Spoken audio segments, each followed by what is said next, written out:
Ayan, marami ng lampin si baby. Hindi ka nagiginawin paglabas mo. Kabuwanan mo na nga pala ngayon. Anumang oras pwede nang lumabas ang bata. Sige na, ilagay mo nga ang palad mo sa ibaba, sa ilalim ng dibdib mo. Kapag nailapat mo ng flat ang balad mo sa tiyan mo, oras na lang ang hihintayin mo, manganganak ka na. Iwasan mong magdudungaw sa bintana, baka maamoy ka ng mga aswang. Tay, bakit po ba pagbuntis sa mga babae, parada nilang sinasabi na paborito ng aswang? Ano bang meron sa buntis? Ayan na, sinasabi ko na sa'yo. Isara mo na yung bintana. Magpauso ka ng insenso dito sa loob. At ako naman ay magpapasiga ng goma sa labas ng bahay. Dalian mo na. Teka lang, Itay. Biglang humilab ang tiyan ko. Manganganak na yata ako. Aray! Pabalik-balik ang sakit! Tay! Tawagin niyo sa tandang masang! Ha? Ay, sandali. Itabi mo itong buntapagi. Tsaka itong asin at dahon ng sambong. Panlaban mo. Sakaling may lumapit sa iyo aswang. Diyan ka na.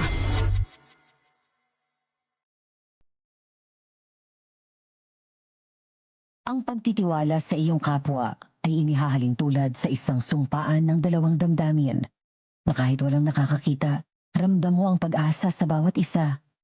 Maraming usapin tungkol sa salitang tiwala. Maraming katanungan kung kailan at saan ka dapat magtiwala. Magkaganon pa man, maging tapat ka lang sa inyong konsensya at sa iyong sarili. Makakabit mo ang pagtitiwala ng ibang tao sa iyo. Subalit, may pagkakataon na ang taong iyong pinagkakatiwalaan ay siya pang magbabaon sa iyo sa lupa. Minsan din akong nagtiwala at nabigo lang. Pero sa aking pagtsatsaga, nakamit ko pa rin ang tagumpay. Kayo, minsan na rin ba kayong nagtiwala pero nabigo lang at nasaktan?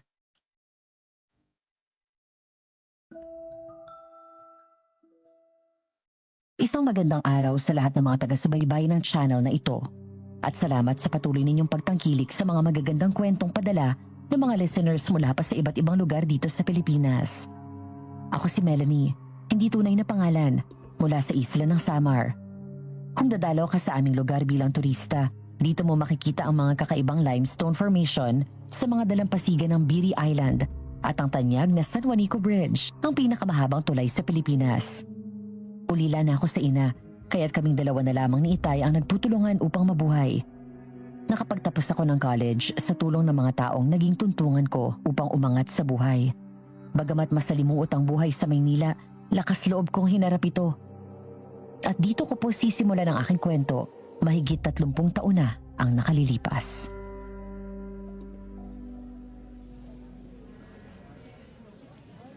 Nandito na ba lahat? Nasaan yung guard na night duty? Nandiyan pa ba sa labas? Tawagin mo nga kung hindi pa nakakauwi. Sandali lang kamo. Ikaw, Miss Melanie, maupo ka dyan. Yung nakaharap sa akin. Nandito na po lahat, sir. Na-check ko na. Sige, buksan mo yung laptop ko. Proceed ka doon sa photo gallery. Hanapin mo yung picture ng nakabukas na vault. Ayan, sir. Naka-zoom na po. Makinig kayong lahat. Ang vault na ito ay puno ng pera. Dito ako kumukuha ng ipansisweldo ko sa inyo. At kung ano-ano pang gastusin dito sa opisina. Pagkatapos ng buksan ko, halos wala ng laman. Unyeta, bakit hindi nyo inamin sa akin kung sino ang lindik na magnanakaw dito? Wala kayong sahod ng isang buwan. Hindi namin alam, sir. Aminin nyo na sa akin, hanggat naririto pa tayo sa meeting na to. Pwede ko pa kayong patawarin. Huwag kayong matakot. Hindi ko kayo ipapakulong. Pero huwag nyo nang uulitin. Ano? Sino? Wala bang aamin? Ikaw, Edgar. Sino ang pumupunta rito pagkagabi na? Si Marga? Bakit? Ano bang ginagawa niya rito? May kasama ba?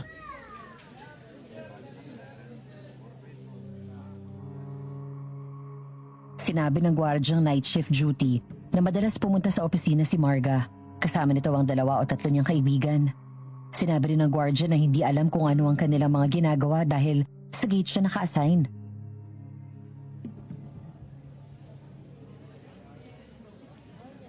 Sa susunod, isusulat mo dyan sa logbook kung anong oras pumunta at kung ano ang ginagawa nila sa loob. Maliwanag ba sa'yo?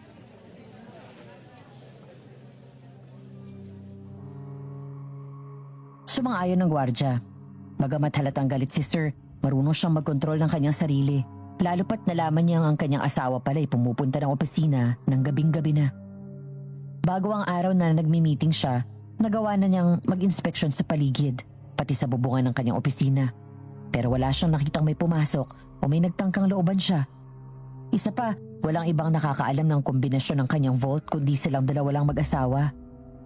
Pagkatapos ng meeting ay kinausap ako ni Sir. Ako kasi ang taga-ingat ng lahat ng mga secrets at strategies ng opisina. Magtatatlong taon pa lang ako sa kanyang opisina. Natutuwa siyang madali akong makabisa ang lahat.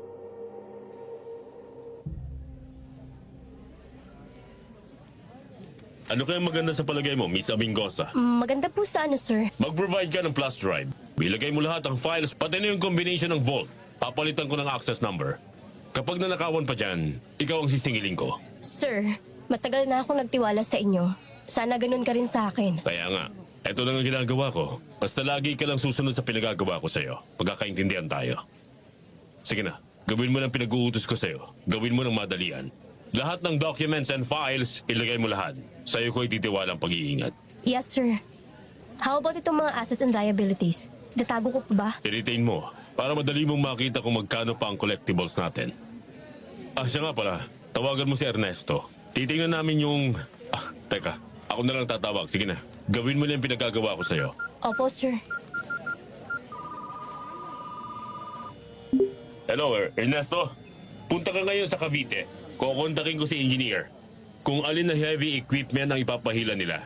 Picturean mo lahat ng sulok ng equipment. Kung pwede pa itong ma-restore, bibilhin ko. Okay, isend mo sa akin ang GCash number mo. Bibigyan kita ng allowance.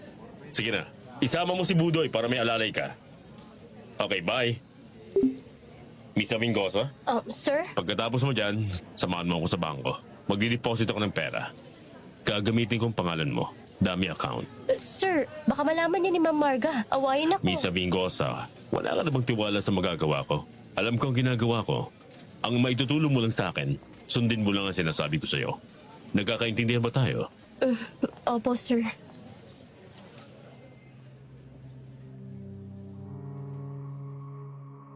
Naging sunod-sunuran lang ako, Madam Venus, sa lahat ng pinapagawa ni Aaron.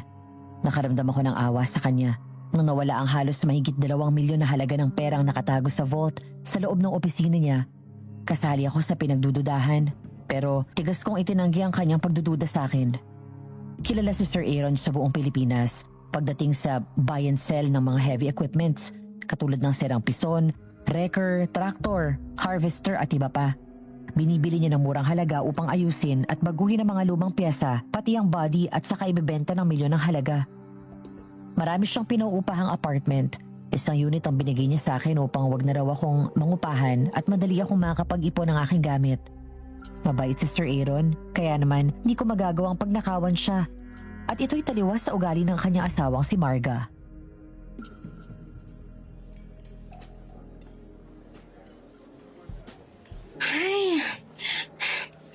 Time out muna, Jun. Napagod na ako. Ang sarap sanang sumayaw kaso. Pawisan na ako, mamaya na lang uli. Ay, kaya ikaw ma'am ang gusto kong kapartner eh. Na-inspired akong turuan ka. Bukod sa magaan kang dalhin, madaling turuan. At higit sa lahat, maganda at mabango pa. Nagkakaroon na nga ako ng crush sa'yo, ma'am eh. Kasali ba talaga sa compliment yon? Yung mabango? Ikaw naman. Bigla tuloy ako na-conscious sa'yo. Halika. Inom tayo ng champagne. Cheers? Girls, okay lang ba kayo dyan? May drinks pa ba kayo? Sandali. Tatawag ako sa intercom. Hello, Manang? Pakihatiran mo kami ng 4 na boteng red wine at ice. Pakidala na rin ng sliced red apples. Okay, salamat. Pakibilisan. Sino mag-aakalang may asawa na si Ma'am Marga? Babyface ang mukha. Parang isang dalaga lang. Sexy ang bilugan niyang katawan. Napakaswerte ni Sir Aaron sa kanya. Hey, June, okay ka lang? Bakit parang tulala ka na dyan?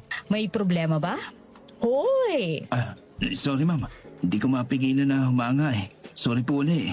No problem. Tara, sayaw na ulit tayo. Gusto kong matutunan yung dirty dancing. Kaya mo?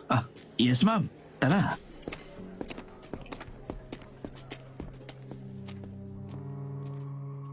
Nasa ganong eksena sila ng pagsasayaw, hindi na malaya ni Ma'am Marga na dumating na si Aaron.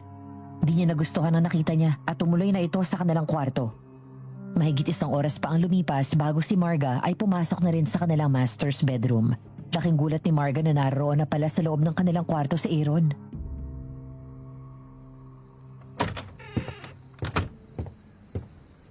Uy, dumating na pala ang mahal kong hari. Hindi ko man lang namalaya ng pagdating mo. Saan ka dumaan? Paano mo nga ako mapapansin? Abala ka sa pagliyad habang yakap-yakap ka ng lalaking yon. Kailan ka pa naging cheap, ha? Ang sagwa ng nakita ko kanina, habang ikaw naman ay nakahawak sa pisngi ng lalaking yon. Nakulang na lang magkalapit ng inyong mga bibig. Naglilibang lang naman ako. And dancing is an art.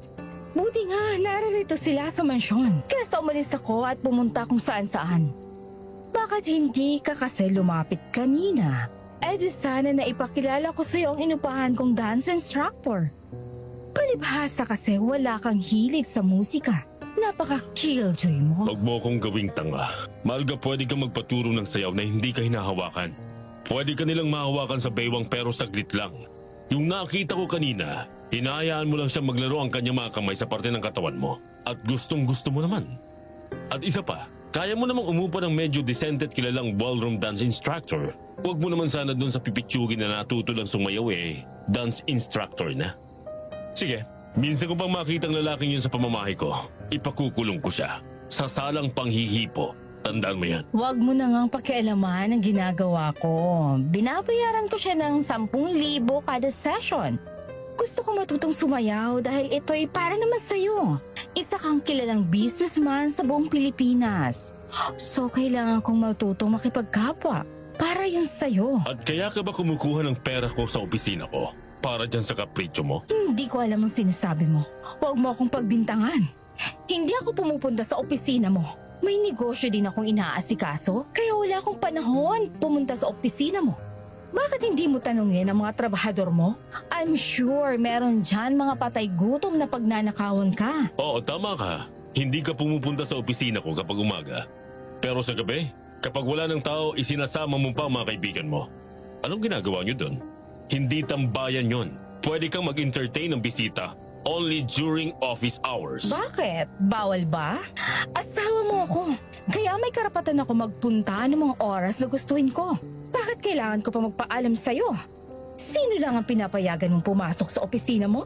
Yung mumurahin mong sekretarya? Kahit ilan pang papaya soup ang gamitin nun, hindi na magbabago ang kulay Ilang ng beses pera. kang kumuha ng pera sa vault? 5? 4? 6 na beses? 3 lang. Ayun, di umamin ka rin. Padinay-dinay ka pa. Sa susunod na inulit mo pa yan, sisingilin kita ng doble. Alam mo bang ang pera nakatago doon ay pampasweldo ko sa mga tauhan ko? Wala kang ambag doon. Hindi ka na naawa sa kanila?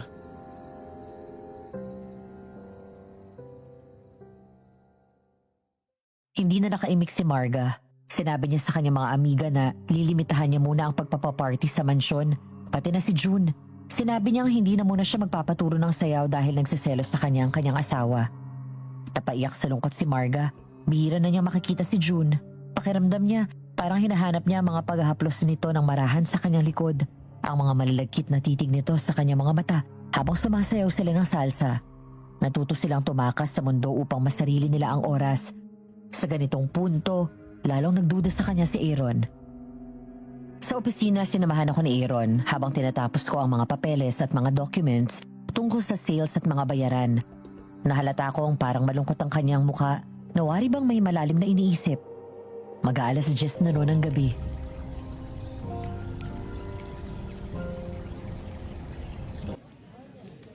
Sandali na lang, sir. Tinatali ko lang itong mga resibo. Bukas kasi ibang petsa naman. Sige lang, take your time. Ayoko pa namang umuwi. Wala naman akong aabutan doon. Siyak na kung saan na naman nagpunta ang asawa ko. Wala ho kayong anak.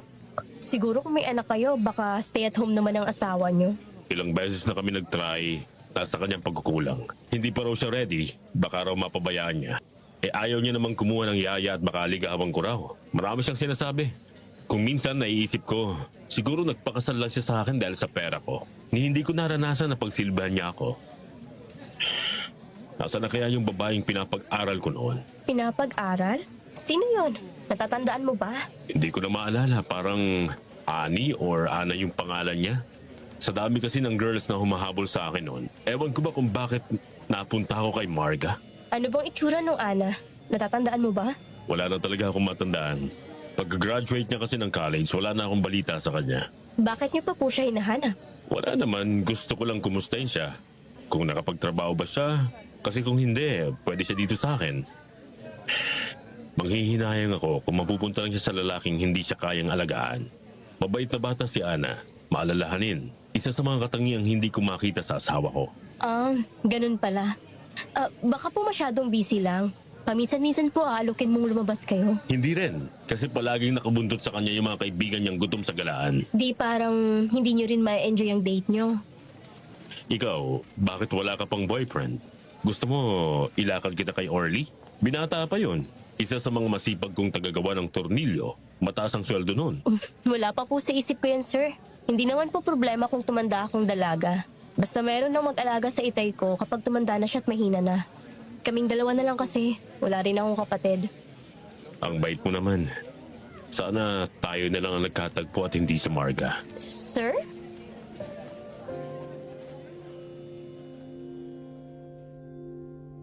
Bigla akong kinilig at pakiramdam ko lumukso ang puso ko palabas. Sino nga naman ang hindi kikiligin kung ang isang bilyonaryo katulad ni Aaron ay magugustuhan ng isang mahirap at hindi kagandahan na katulad ko? Pero kahit gaano pa ang aking pagpapantasya, di naman pwedeng maging kami dahil may asawa na siya.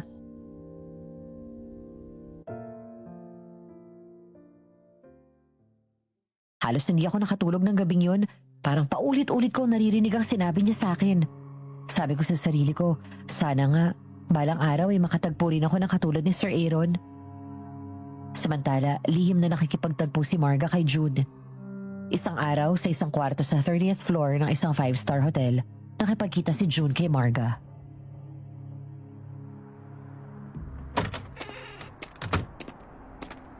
Akala ko hindi ka darating. Akala ko hindi mo ako sisiputin. Pwede mo namang hindi. Miss na nga kita eh. Hindi ko na nahahawakan ng bewang mo habang nasasayaw tayo. O ano, kailan ba ulit tayo magbo-ballroom dancing? Abig na akong makasayaw ka uli. Hindi na muna siguro, June. Ayaw ka nang makita ng asawa ko. Tatawagan na lang kita kapag kailangan kita. Paano ako? Mawawalan ako ng trabaho kung ganun. Ayaw ko naman maging palaboy. Alam mo naman sa iyo lang ako umaasa, mahal. Don't worry, my baby. Bibigyan kita ng check eh. Pay to cash. Makakatuloy yan sa iyong pagsisimulang muli. Ayoko ng cheque. Yung huling binigay mo sa akin, wala namang pondo tapos ito na naman. Niloloko mo yata ako eh. Bakit hindi na lang cash ang ibigay mo sa akin? Wala akong dalang cash. Sige, ganito na lang. Mag-withdraw ako. Hintayin mo ako dito. Hindi pwede. Hindi ako makakapayag. Baka kung hindi mo na naman ako balikan. Hasama ako sa iyo. Tara na. Sige na. Tara na. Pero huwag kang sasabay sa akin. Mauuna ako. Sumunod ka na lang, okay? Ayusin mo pakikipag-usap mo sa akin. Ginamit mo ako. Pwes, bayaran mo ako. Ayon sa pinangako mo. Oo na nga. Hindi mo na kailangang ulit-ulitin yan.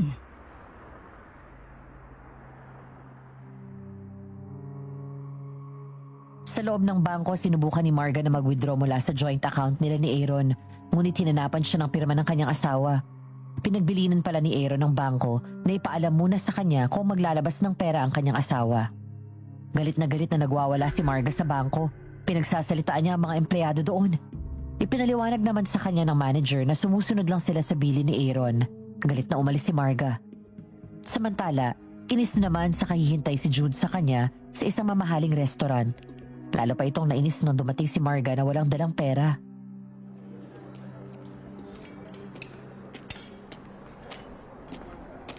Ano? Wala kang dala. Halos mag-isang oras na akong kahihintay sa'yo rito. Pinagtitinginan na ako ng mga tao. Nagtiis na ako ng gutom. Lulukohin mo lang pala ako. Ang taas-taas ng tingin ko sa'yo. Wala naman pala akong maaasahan. Makalis na nga. Ganyan ka pala. Teka muna sandali. Huwag mo naman akong ipahiya dito. Hindi ako nakapag-withdraw kasi hindi ako pinayagan ng asawa ko. Baka kung malaman niyang sa'yo ko ibibigay ang pera. Mag-iisip ako ng paraan. O di paano. Thank you na lang. Sandali, hintayin mo ako dito. Na naman. Aalis na talaga ako. Sabihin mo na lang kung wala para hindi na ako umasa. Ang hirap mong kausap. Huwag ka nang magalit. Ano pa? Tara, samahan mo ako sa 4th floor. Isasanla ko mga alahas ko para ibigay ko sa'yo.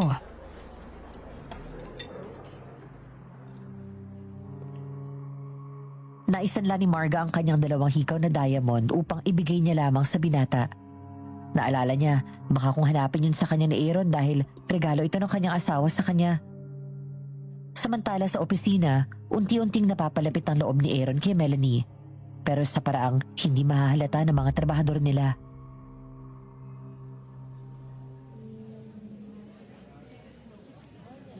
Magandang umaga sa lahat. Nag-almusal na ba kayo lahat? Yung hindi pa, pasok na lang kayo sa kitchen. May libreng kape doon at tinapay. Mamili kayo kung anong gusto niyong palaman. Mr. Vingosa, good morning. Same po. Sir, eto na po pala yung mga picture ng sirang cement mixer at sirang pison. Patingin nga.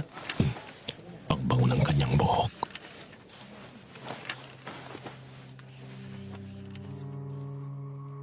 Habang tinitingnan namin ni Sir ang mga pictures ng mga sira ng mga heavy equipment sa laptop, langhap na langhap ko ang kanyang pabango. Minsan nakakaramdam ako sa kanya ng hiya kapag nagkakasabay kaming lumingon sa isa't isa at nagkakatitigan ang aming mga mata.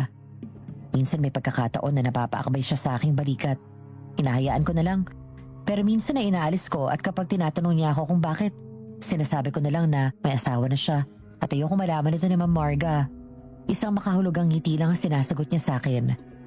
Nasa ganong sitwasyon kami ng oras na yon nang biglang dumating si Manang, ang kanilang kusinera. Nakita niyang nakapatong ang kamay ni Aaron sa ibabaw ng kamay kong nakahawak sa modem. Inalis agad ito ni Aaron.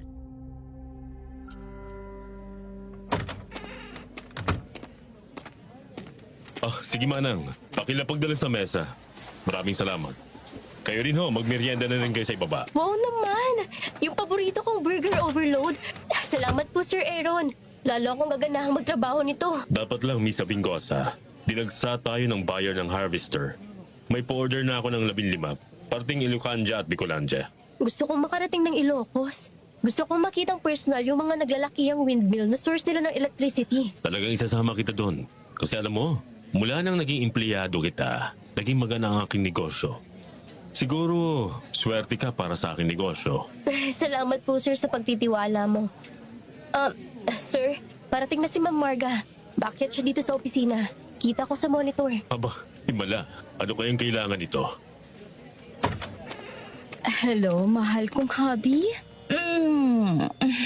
Kumusta ang negosyo? Good morning, ma'am. Melanie, gusto mo samahan kita dun sa kaibigan kong beautician? Ililibre kita kasi naman. Wala man lang kakulay-kulay ang kuko mo. Para kang labandera dito. Tsaka yung buhok mo, wala man lang kakulay-kulay at korte. Para ka lang din tindera sa okayan. Alalahanin mong opisina ito. Pati ang choice mo ng damit, yucks, old-fashioned. Marga, stop insulting my executive secretary. Igala mo ang kanyang gusto. As long as her performance is good in this company, wala akong nakikitang mali sa itsura niya. Huwag ka naman masyadong mapanlait sa iyong kapwa. Yan bang sadya mo rito? Kaya ka pumunta? Well, hindi. Pumunta ako kasi na-short ako sa bayad doon sa mga bagong beauty products na in-order ko. Hihingi sana ako sa'yo. Babayaran ko na lang.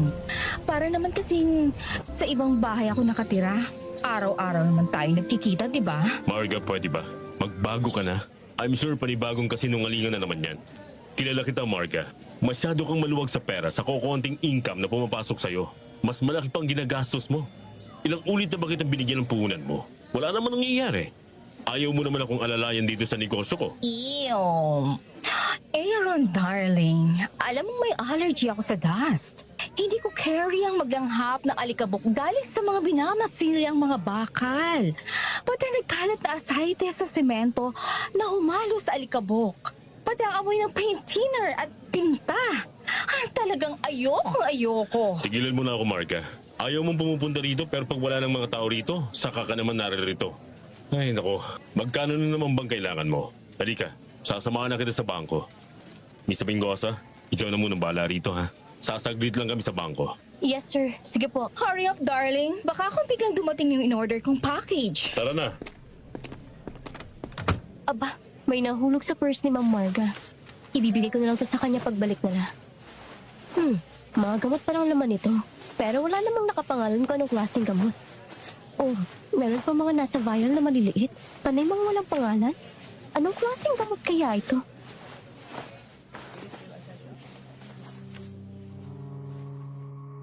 Sa totoo lang po, Madam Venus, ngayon lang ako nakakita ng mga gamot na walang tatak. Di ko alam kung para saan ang mga gamot na yon. Bigla tuloy akong kinutuban. Baka kung may ginagawang mali si Ma'am Marga. Tuwing magkakaroon ng okasyon, doon ako sa mansyon pinatutulog ni Aaron upang may katulong naman si Manang sa pag-estima sa mga bisita. Kadalasan naman ay Sabado ng gabi ang party kaya may time pa akong magpahinga sa araw ng linggo. Ang ipinagtataka ko, bakit kaya ang mga bisita ni Ma'am Marga ay hindi nakikisalamuha sa ibang bisita? Palagi na sa may tagiliran ng mansyon lang sila madalas pumwesto at walang ilaw. Umaasa lang sila sa tanglaw na maabot ng liwanag mula sa poste ng mansyon. At si Ma'am Marga, mas inaasikaso niya ang kanyang mga kaibigan kaysa karamihan ng bisita sa mansyon. Halos umaga na noon, nagsiuwian na ang lahat. Merong isang lalaki na hinahanap ang kanyang kasamang babae. Hindi niya alam kung saan na pumunta ito. Tinatawagan niya sa cellphone pero nakasara na ang signal nito. Buntis pa naman ito ng 4 na buwan. Hanggang sa umuwi na lang itong mag-isa.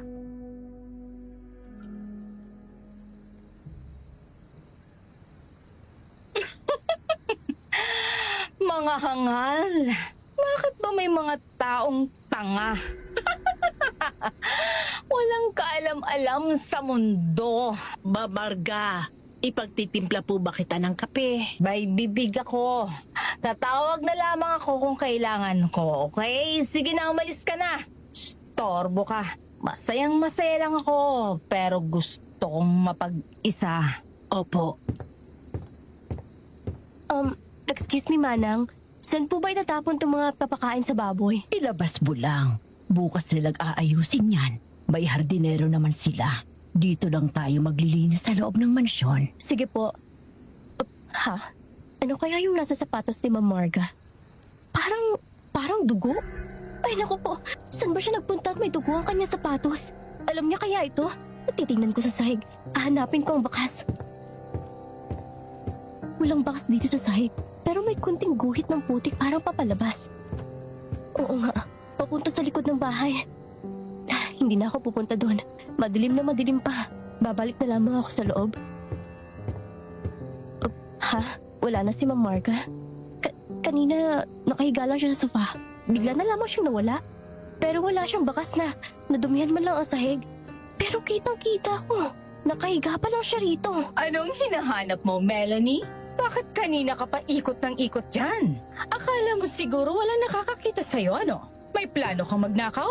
Naku, wala po, ma'am. Naglabas lang po ako ng basura kanina. Pabalik na po ako sa loob. Dapat doon ka pumasok sa pintuan ng kusina. Hindi dito sa salas, estupida. Hoy, kung doon sa opisina, asawa ko ang amo mo. Dito sa mansyon, ako ang amo mo. Hindi ka espesyal dito. Pasensya po, ma'am. Madam, tatandaan mo yan kapag naririto ka sa mansyon ko. Ganyan ang tatawag mo sa akin. Hala, tulungan mo na dun si Manang nang makapagpahinga na siya. Opo, madam.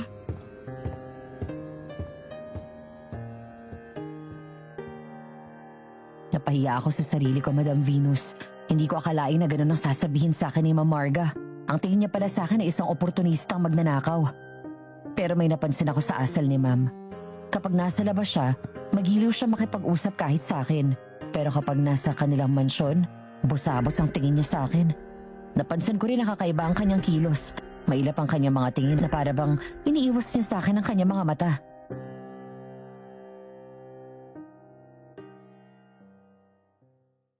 Kinabukasan madilim-dilim pa, ay tumutulong na ako kay Manang sa paghahanda.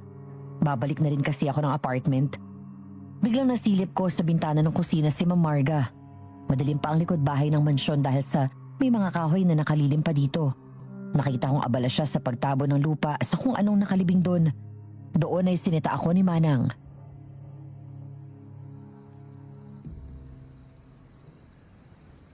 Melanie, sino bang sinisilip mo dyan? Baka kung makita ka ni Ma'am magalit yun sa'yo. Nakita ko kasi si ma'am. Papunta doon sa likod nitong mansyon. May dala siyang pala. Parang may tinatabunan siyang kung ano. Di ba dapat ipag-utos niya lang yung sa hardinero si Andy? Kung ano ba dyan, hindi na natin problema yan. Ituloy mo na ang ginagawa mo. Dalhin mo na tong tirang lechon belly, salad, tsaka yung lasagna. Wala nang kakain yan dito. Sige na, apurahin mo na. Baka kung makita ka pa ni Ma'am Marga eh.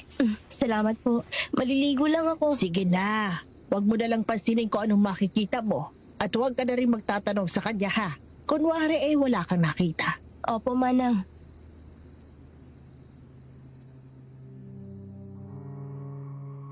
Nakauwi na ako sa apartment. Iniisip ko pa rin kung anong ginagawa ni Ma'am Marga sa likod ng mansyon na wari bang napakahalaga na hindi pwedeng makita o malaman ng iba. Naglalakad na lang ako papuntang opisina. Nasa ikalawang kanto lang kasi ito mula sa tinutuluyan kong apartment. Maaga pa naman at hindi pa gaanong mainit ang sikat ng araw. Nang bigla may tumigil na kotse sa harapan ko. Bumukas ang bintana nito at si Ma'am Marga pala. May inabot siya sa akin na pagkain. Nakasilid dito sa isang karton na tulad nung sa cake. Ibinili niya na ibigay ko raw kay Sir at kailangan daw na maubos niya itong makain. Sandali pa lang at papasok na ako sa gate ng pinagtatrabahuan ko. Mataas na mataas ang bakod sa semento nito at may nakakabit pang barbed wire sa pinakaitaas. Kailangan kong gumamit ng face mask upang wag kong maamoy at makalanghap ng usok at alikabok mula sa ginagawang iba't ibang heavy equipments.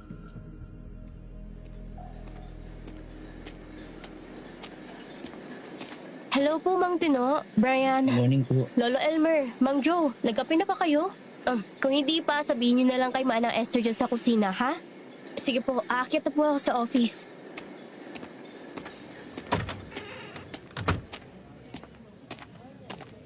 Bubuksan ko ng aircon para pagdating ni Sir, malamig ng opisina.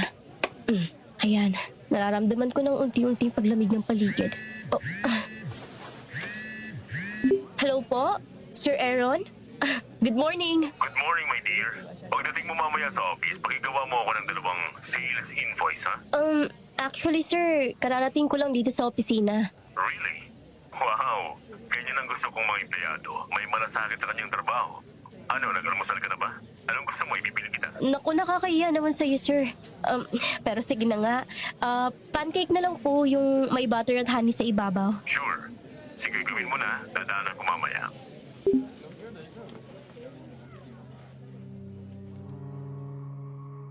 Mula nung nagkakwentuhan kami ni Aaron, nararamdaman kong unti-unti kaming nagiging malapit sa isa't isa. Madalas kapag nag-overtime ako sa opisina dahil marami pang order, hindi niya ako iniiwan hanggang sa pag-uwi. Hinahatid niya pa ako sa apartment. Gusto kong umiyak kapag mag-isa na rin ako. Naglalaban ang aking damdamin. Gusto ko dahil may dahilan ako. Pero sa kabilang banda, ayoko dahil may pananagutan na siya sa iba. Samantala, sa kabilang dako, nauuso ang mga nawawalang buntis. Ang iba'y natatagpuan na lamang na biyak ang katawan at wala na yung pusod ng bata na nakakabit sa tiyan ng ina. Nakikipagkita pa rin si Marga kay June, ngunit sa pagkakataong ito ay may iba silang transaksyon.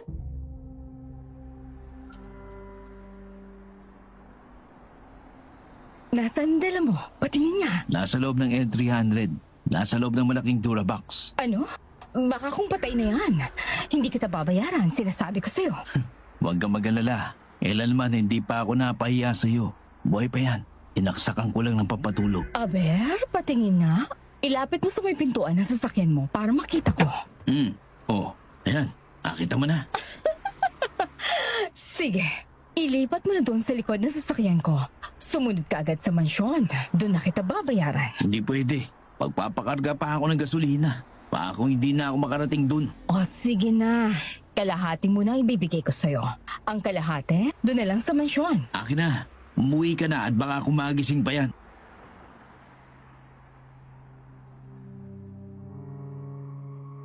Tuwang-tuwa si Ma'am Marga sa pagdating ng kanyang in-order mula kay June. Agad niyang tinawagan ng kanyang mga amiga para mag-celebrate. At upang wag silang maistorbo ni Aaron, palihim na nilagyan ni Marga ng pampatulog ang ininom ng asawa. Bago kasi ito natutulog sa gabi umiinom muna ito ng isang kupitang alak. Pamparelax daw, ayon sa kanya. Pati si Manang ang kanilang katulong sa mansyon ay pinagbili na niyang huwag nang lalabas ng kanyang kwarto at siya na lang bahalang magligpit pagkatapos ng kanilang ginagawang salo-salo.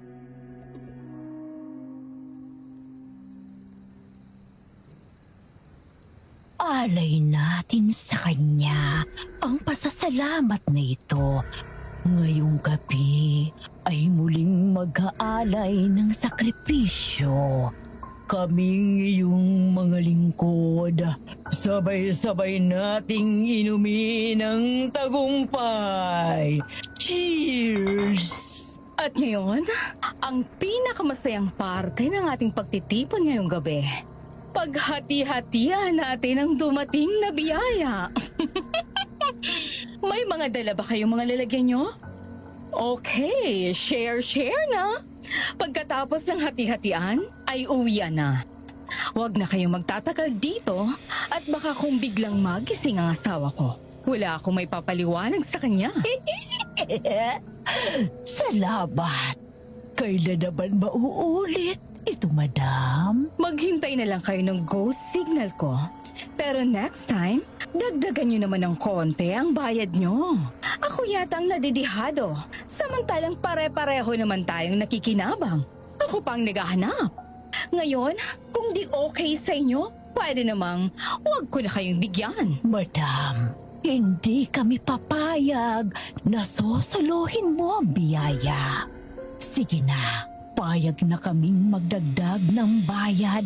Basta share ulit. Okay, yun lang gusto kong marinig. Salamat sa inyo. Magandang gabi. Babalik na ako sa kwarto. Baka kung gising na ang asawa ko.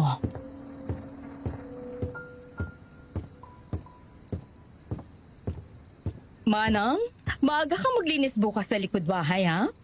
Alam mo nang gagawin mo. Hindi ko na kailangang ulit-ulitin pa sa'yo, Opo, madam. Ako na pong bahalang magligpit doon. Bukas ko na ibibigay ang premyo ko sa'yo. Alam ko magugustuhan mo. Maging masunodin ka lang palagi sa akin. Sagot ko ang pagpapaganda mo. Marga? Marga? Nako, nagising na tuloy ang asawa ko. Sandali lang, honey. Nariyan na. Ano't nasa labas ka pa? Gabing-gabi na. Ano pa bang pinagagawa mo kay Manang? Tingnan mo nga ang orasan. Huwag mo namang pinapagod si Manang. Magbabayad ka na niya ng overtime pay. May nakalimutan na ako sa labas, kaya lumabas ako. Halika na, darling. Tara na, gusto ko na magpahinga. Ano bang kinain mo? Ang lansa ng bibig mo, pati sa katawan mo. Mag-shower ka nga muna. Ano bang amoy yan? Ang asawa ko talaga. Kumain kasi ako ng pusit kanina. Pasensya ka na, asawa ko. Sige, mag-shower na ako. May narinig akong tunog ng sasakyan kanina. Sino bang umalis? Tunog ng sasakyan. Wala naman. Baka sa kapitbahay mo lang narinig. Halika na. Mag-shower lang ako.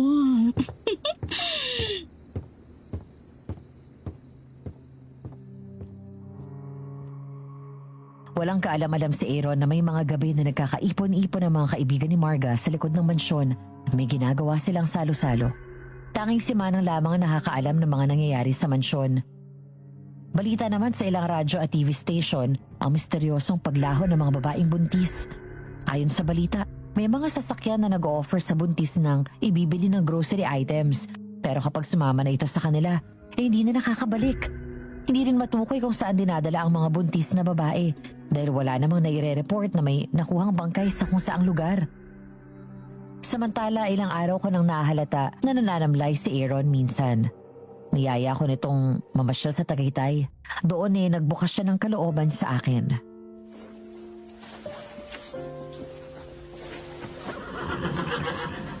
Halika na, Melanie. Sumakay ka na dito sa likuran ko. Matagal-tagal na rin ako hindi nakakapag-horseback riding. Sir, ayoko. Hindi ako marunong sumakay sa kabayo. Baka akong malaglag ako dyan. Huwag kang matakot. Naririto naman ang may-ari ng kabayo eh. Aalalayan niya tayo. Baka akong biglang tumakbo ang kabayo. Mahulog ako, sir. Akong bahala. Magtiwala ka sa akin. Hindi kita pababayaan. Boss, pakialalayan niyo naman ang girlfriend ko. Hindi niya pa kasi naranasang sumakay ng kabayo. Opo, sir. Sir, baka akong biglang gumalaw. Sandali lang. Hindi pa maayos ang upo ko. Basta yumakap ka lang sa akin, hindi ka mahuhulog. O ano, okay ka na? Let's go! Sir, pasensya na, sir. First time ko. Yayakap talaga ako sa'yo.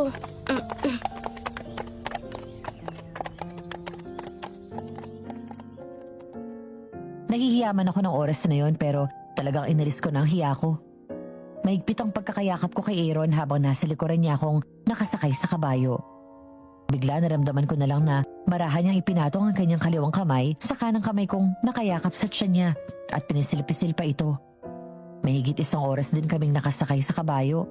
Marahan lang ang takbo nito pero nakakapagod sa parte ng may-ari ng kabayo dahil hawak-hawak niya ang renda ng kabayo hanggang sa matapos ang aming oras. Hindi agad ako nakababa sa pagkakasakay dahil pakiramdam ko namanhid na ang mga hita ko. Kaya pakarga akong tinulungan ni Aaron na makababa. Hindi ko maiwasan na humawak sa magkabila niyang balikat habang hawak niya ako sa aking bewang. Nagkatinginan kami. Matagal akong napatulala. Gusto ko siyang yakapin pero bawal. Hanggang sa napatawa na lang kami pareho dahil sa amin na pala nakatingin ang mga tao.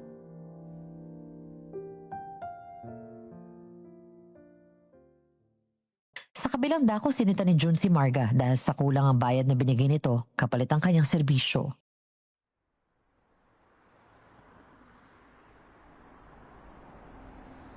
Ano pa bang inirareklamo mo? 50 mil yung binayad ko sa'yo. Kulang pa yan para sa'yo? Madam, pwede na ba akong mag-resign sa trabaho ko? Mukhang hindi nyo na nagugustuhan ang trabaho ko at marami pa akong reklamo. Sabihin mo na lang at maghahanap na ako ng ibang mapapasukan. Ang lakas ng loob mong sabihin yan sa akin? Para bang may mas nakukuha ka pang mas mataas na sinasahod mo sa akin? Konsensya mo na lang ang makakalaban mo, madam. Yan ay kung meron ka pa. Bakit? Wala ba akong konsensya? Ganun ba ang ibig mong sabihin? Wag na tayong lumayo sa usapan, madam. Bayaran mo na lang ako ng tama. Hindi naman ako Bombay para bayaran mo ng installment. Ano? Kailan ko ba makukuha ang kulang mo? Pwede ba? Huwag kang magdedemand agad-agad. Bibigyan naman kita. Bigyan mo pa ako ng 1 linggo. Ito na yung susi ng sasakyan. Bahala ka na dyan. Alis na ako. Teka lang. Oo na, sige na. Babayaran na kita ngayon na. Pupunta muna ako sa bangko. Lumang estilo na yan, madam. Baka may plano ka naman paghintayin mo ako ha. Ng buong araw. Hindi na ako papayag. Oh, di paano kita mababayaran? Kung hindi mo ako papupuntahin sa bangko, wala ka bang tiwala sa akin? Asawa mo nga, hindi nagtitiwala sa'yo. Ako pa. Sige na, pumunta ka na sa bangko mo. Bibigyan kita ng 30 minutos. Sa loob ng oras na yan, kapag hindi ka pa bumalik, pupunta ako sa opisina ng asawa mo. Sasabihin ko na may utang ka sa akin. Sige na, umalis ka na. Hintayin mo ako dyan.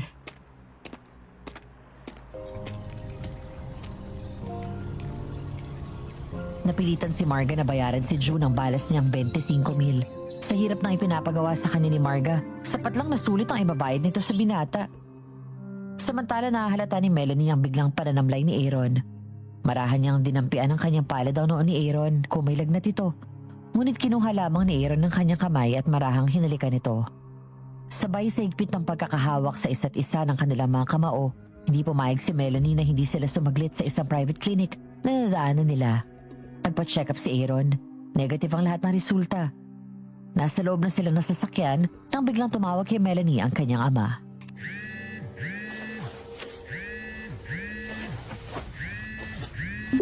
Hello, Itay. Kumusta? Pasensya na po kayo, hindi kita natatawagan. Masyado na po kasi akong abala sa trabaho. Ay sige lang anak, basta't kaya mo. Ikaw ang magdadala ng kapalaran mo ha. Hey, Kwan, tumawag ako kasi may gusto raw ipabili si Sunny Boy. Miss ka na raw niya. Ako nga rin, Itay. Namimiss ko na rin siya. Kaya lang, wala kasi akong kahalili dito sa opisina. Ako lang kasi ang pinagkakatiwalaan ni boss. Maging matapat ka lang sa iyong trabaho upang wag mawala ang pagtitiwala sa iyo ng boss mo. Opo, Itay. Ginagawa ko naman po ang bilin niya sa akin. Si Sonny Boy po, Itay. Kumusta na siya? Baka akong natutuyuan ng pawis ang likod ha? O baka natutulog na basa ang damit sa pawis niya? Ipanatag mo lang ang sarili mo. Nasa mabuting kamay ang bata. Huwag mo na siyang alalahanin. Sino pa ba naman ang mag-aalaga at magmamahal sa kanya kundi ako? Salamat sa pagbabantay mo sa kanya, Itay. Mamaya po magpapadala ako ng pera para sa inyong dalawa ni Sunny Boy.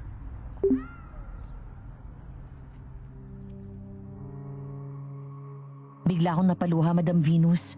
Bigla akong naalala ang anak ko. Dahil sa trabaho ko, kailangan ko siyang iwanan sa aking tatay. Tinanong ni Aaron kung sino si Sunny Boy pero di ko sinabi sa kanya na anak ko siya. Di na kami dumaan sa opisina. Diretso na kaming umuwi ng mansyon. Inalalayan ko siya. Sanhi ng masama daw ang kanyang pakiramdam. Wala nang oras na yon si Marga. Si Manang lamang naiwan sa mansyon. Pagkahiga niya sa sofa, hinilot-hilot ko ang kanyang sentido at noo. Inutusan ako ni Aaron na gusto niyang mahiga sa aking mga hita at pumayag naman ako. Nilagyan ko lang ng maliit na unan sa ibabaw ng mga hita ko.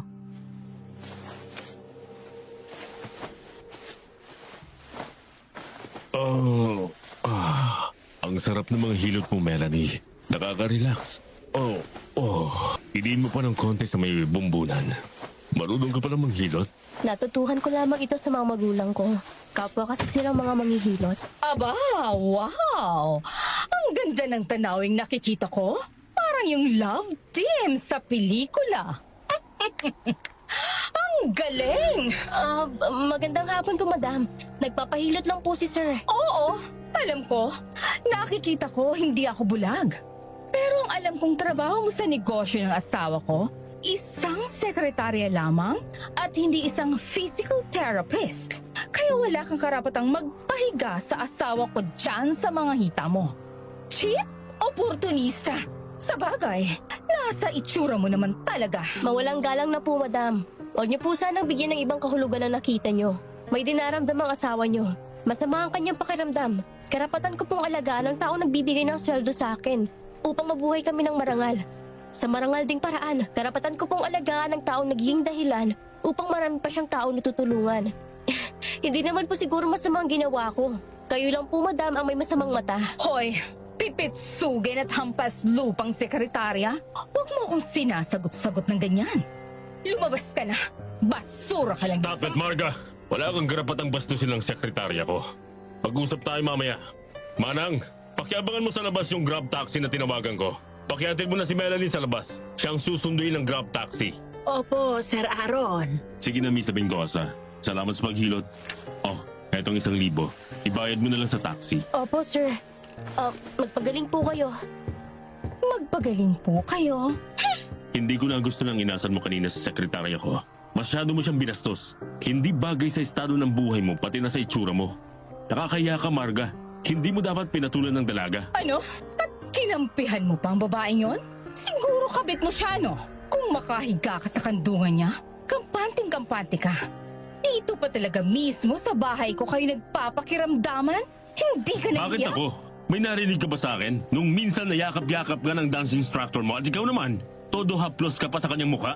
Kulang na lang, maghali ka na kayong dalawa. Ganun bang disente? At dito pa mismo sa pamamahay ko?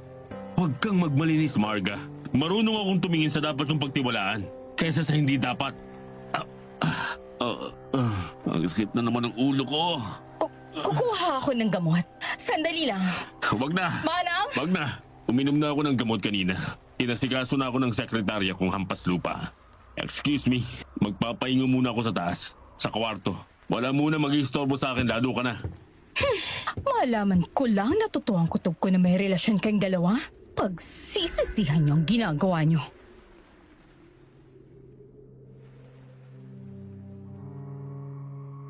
Madam Venus, masyado ako nag-aalala kay Aaron. Ang mga sumunod na mga araw ay nakakaranas na siya ng pagkalula at pagsusuka.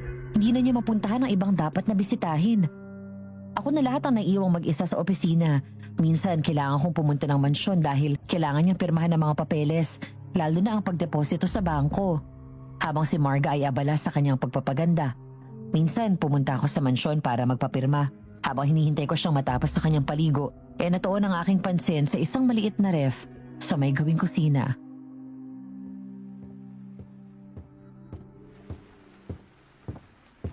Hello, Manang. Gising po si sir. Marami kasi akong kailangan na papirmahan. Diretso ka na lang sa loob. Alam niyo naman siguro na darating ka. May ayusin lang ako sa likod. Sige po, Manang. May pagkain dyan sa loob, kumain ka. Bahala ka na lang maghanap. Hindi ka naman na iba dito. Pumili ka na lang. Opo, Manang.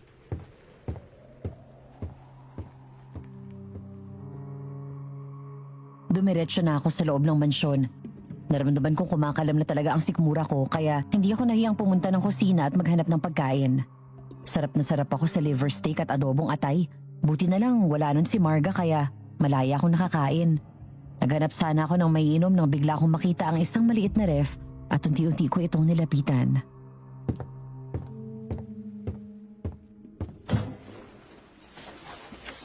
Ay, wala palang malamig na tubig sa refrigerator. Nakalimutan kong water dispenser palang ginagamit nila. Maraming laman ng fridge, pero kung konti ang maiinom. Kukuha na lang ako dun sa maliit na fridge nila. Ano to? Tubo? Nakasilid sa mga botelya? Melanie?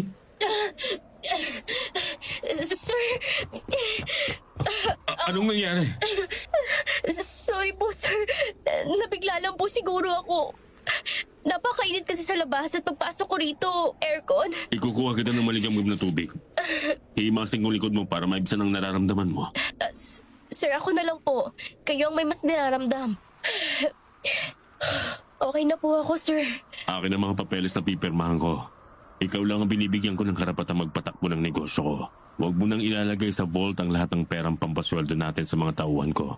Sabihin mo sa kanila na mag-open ng kanya-kanya nilang bank account. Sa ATM ako magdideposito ng pansahod nila. Opo, sir. Gusto ko sana magpatingin sa isang albularyo. Iba kasing pakaramdam ko. Meron akong alam, sir. Kaso malayo.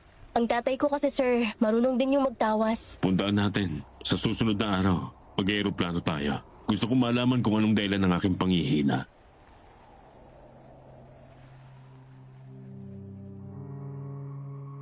Walang inaksayang panahon si Aaron. Lumipad kami sa summer ng sumunod na araw at tinawas siya ni Itay na napag-alaman niyang isang tao ang kumukulam sa kanya. Binigyan siya ng gamot na pangontra sa kulam.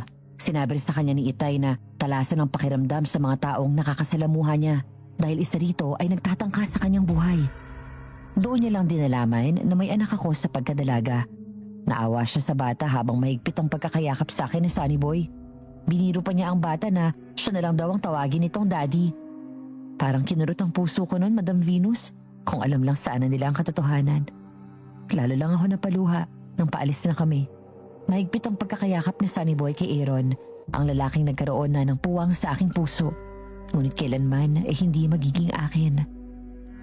Samantala, merong hindi pagkakaintindihan sa pagitan ni Marga at ang kanyang mga kaibigang aswang.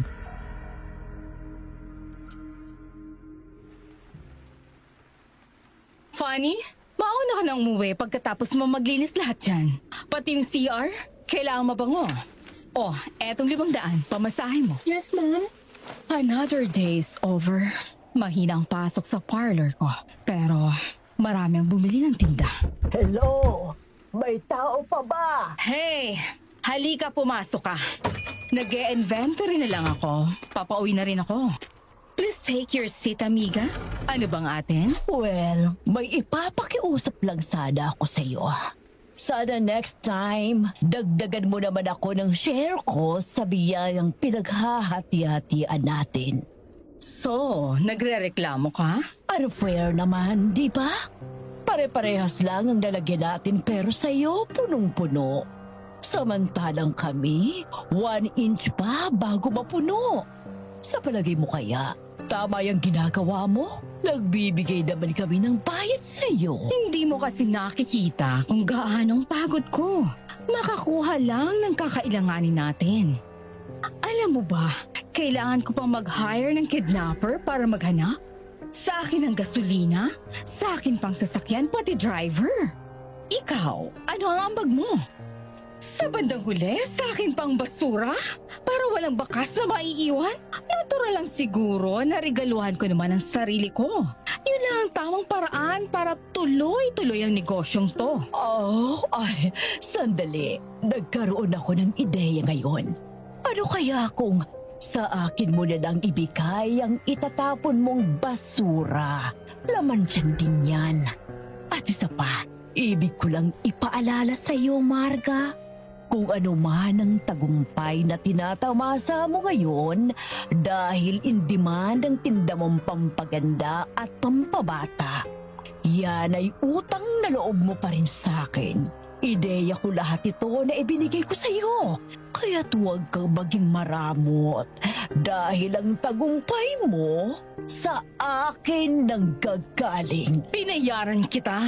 Hindi ko iningi sa'yo. At mas marami akong inilabas na pera para sa ikauunlad ng negosyo ko. Hindi lahat ng galing sa'yo. For your information, kahit mauta ka, wala ka namang pera, nga. Kung sa tingin mo, tuldok lang ang katumbas ko sa negosyo mo, tatandaan mo rin na nag-uumpisa ang lahat sa isang tuldok lang. At kung mawawala ka na sa mundo, isang tuldok na lang ang ikakabit sa pangalan mo. Ang ingay. Umalis ka na nga. Ay, teka. Magdala ka ng sarili mong sasakyan sa ilalagay mong basura. Baka kung yung service ko pa ang gamitin mo, hindi naman yata ako papayag. Basura mo, hakot mo, mahal ang gasolina. Yun lang pala. Dila ko.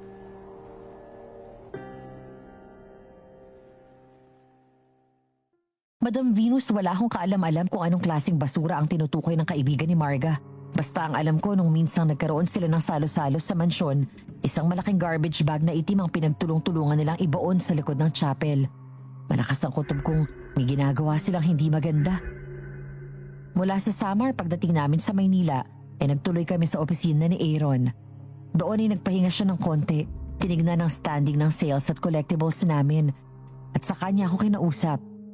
Halata pa rin sa kanyang mukha ang pananamlay ng kanyang katawan. Lumakas-lakas lang ng konti nang may pinainom si tatay sa kanya na halamang gamot.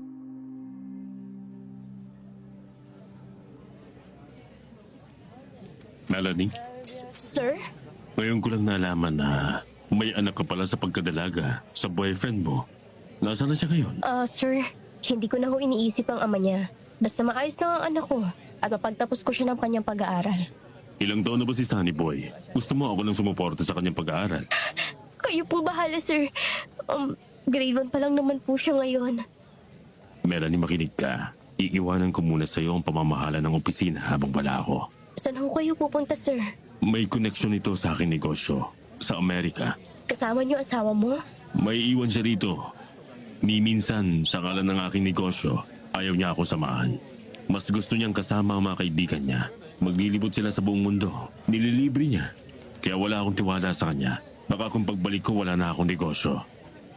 How about you, Melanie? Mapagkakatiwalaan ba kita? Sa tulong at awa ng Diyos, gagawin ko. Melanie, alam kong mali. Pero totoong nararamdaman ko sa'yo. Mahal kita. Sir, tama na. May CCTV. Baka kung makarating ito kay Ma'am Marga, wala akong laban. Okay, sorry. Papasok muna ako sa office ko.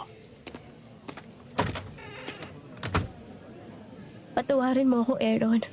Wala akong lakas ng loob na aminin sa iyo ang tunay kong damdamin. Nahihiya akong sabihin sa iyo na ako yung dalagitang pinagpaaral mo nun. Lalo lang akong masasaktan. Ayoko akong maging dahilan ng pagkasira ng inyong pamilya. Ayoko.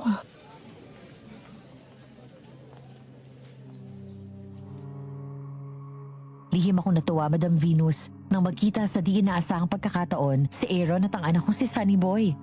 Ako lang kasi ang nakakaalam ng totoo tungkol sa kanilang dalawa. Hindi ko rin nakalain noon na si Aaron pala ang may-ari ng kumpanyang pinagtatrabahuan ko ngayon. Masaya ako sa trabaho ko pero hindi ang asawa ni Aaron na si Marga. Matagal na akong gustong paalisin at kumuha na lang na ibang sekretarya. Bago kami bumalik ng Maynila ay binigyan ako ng itay ng kwintas na ginto. Isang kwintas na pwede ko raw gawing pangontra sa mga aswang. Meron kasi siyang inilagay na dasal na kahit ako ay hindi ko nalalaman. Samantala ko konti na lang ang stocks ni Marga ng tindi niyang espesyal na gamot na anti-aging at pampaalis ng wrinkles ng balat. Tinawagan niya si June at kinumusta ang paghahanap nito.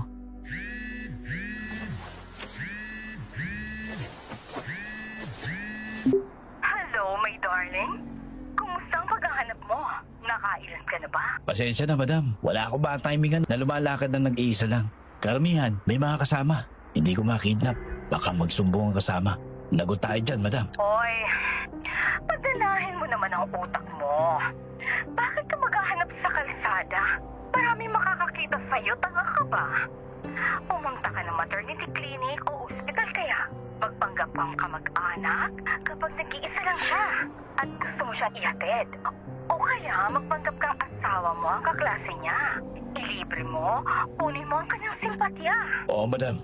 Kaya lang kung minsan nakakaramdam ako ng awa. Para akong nakukonsensya. Lintek, isang tabi mo yung awa na yan. Makakain mo ba yan? Hindi mo naman sila pinapatay. Kami na ang bahala. Yan lang ang trabaho mo. Hindi mo ba magawa? Maghanap ka ng paraan. Tumbasan mo naman ang magandang serbisyo ang 50,000 na bigay ko sa'yo. Sa bawat isang tao na madadala mo. Sisikapin ko, madam. Gawin mo agad. Panginoon, hindi ko na gusto ang trabaho ito. Patawarin niyo po ako.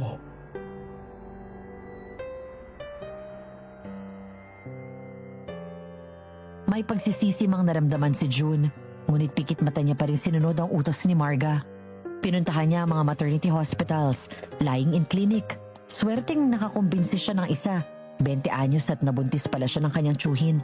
Nagmagandang loob siya at sinabi niyang iuuwi niya raw ito sa kanilang bahay. Dinala niya ito sa mansyon at binilin kay Manang upang alagaan. Walang kaalam-alamang babae na siya na ang susunod na biktima.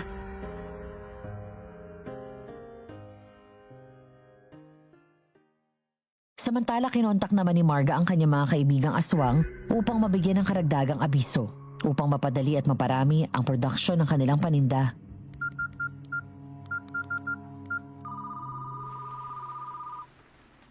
Hello, amiga. Magandang umaga. Gising ka na ba? Ang naantok pa nga ako. Inumaga ako ng uwi. Wala akong nahuling pagkain. Napuyat lang ako. Meron akong suggestion sa'yo, amiga. Para hindi tayo nahihirapan sa paghahanap ng magiging pera natin. May naisip akong ideya. Bago ito. Hindi ito ginaya sa iba. Sure ako. Effective yan. Ano ba yun? Kaka-excite. Sabihin mo na kagad, amiga. Mag-sponsor ako ng isang baby mom's party sa isang hotel. Welcome ang lahat na 3 to 5 months na mga buntis. At ako nang bahala sa susunod na mangyayari. Bakit hanggang 5 months lang? Hindi na pwede ang 6 months. Basta ayoko. Huwag ka na magtanong. Ang hihingin ko lang sa iyong pabor, maghanap ka ng hotel na may function room. Doon natin idadaos ang party. I'm sure makakarami tayo. Nakahanda akong bumitaw ng pera kapalit ng limpak-limpak na halaga. Matalino ka talaga, amiga.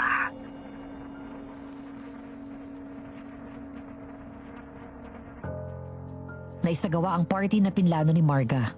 Maraming buntis ang dumalo ng gabing yun. Ngunit isang malaking trahedya ang naganap. Bilang nawala ng ilaw ang buong function hall ng isang hotel. Doon ay nakabiktima sila ng 30 buntis. Nakita na lamang kinabukasan sa isang ilog na palutang-lutang ang ibang mga bangkay. Ang iba nakita sa bakanting lote, biyak ang katawan at wala ng bata sa kanilang tiyan. Pinaniniwala ang kagagawa nito ng isang aswang.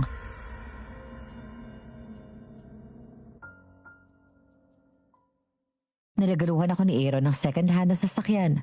Pina-enroll sa isang driving school at ikinuha na tuloy ng lisensya. Sabi niya sa akin, para kahit daw wala siya, may maghahatid sa akin kung saan ako pupunta. Nalaman ito ni Marga at sinugod ako sa opisina. Wala nun si Aaron.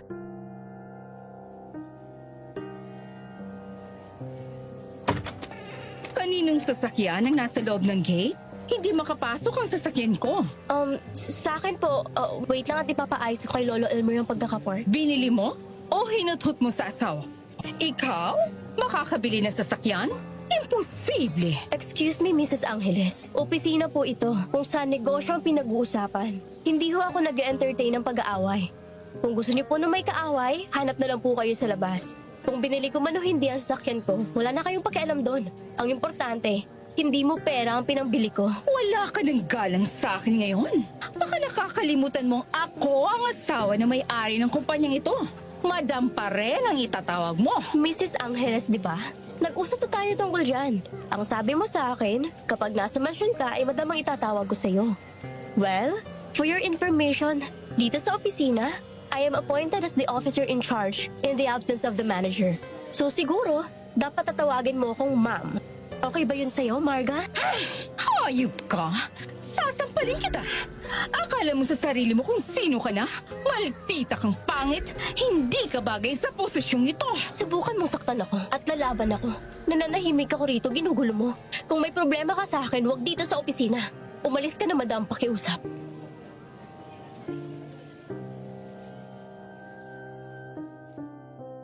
Sa galit ni Marga ay sinubukan niyang ipakulam si Melanie sa kaibigan niyang aswang. Ngunit ang ipinagtataka nila kung bakit hindi tumatalab ang kulam nito sa dalaga. Isang maitim na balak ang namuo sa isipan ni Marga. Kung hindi niya mapatumba si Melanie, hindi rin siya papayag na agawin ito sa kanya ang kanyang asawa. Unti-unti niyang pahihirapan. At least kung mamatay man ito, mapapasa kanya ang lahat ng pag-aari ni Aaron.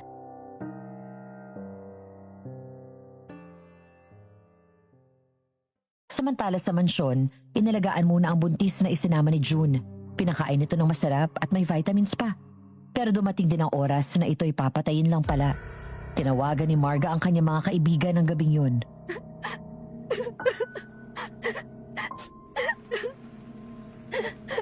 Huwag ka nang malikot, baby girl. Hindi ka makakahulag po sa pagkakatali ninyong kamay at paa.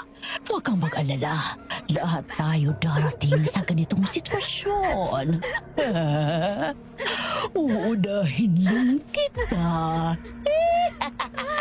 Huwag ka na mag-aksaya pa ng oras. Nakahanda na ang timba ngayon na. Ngayon na.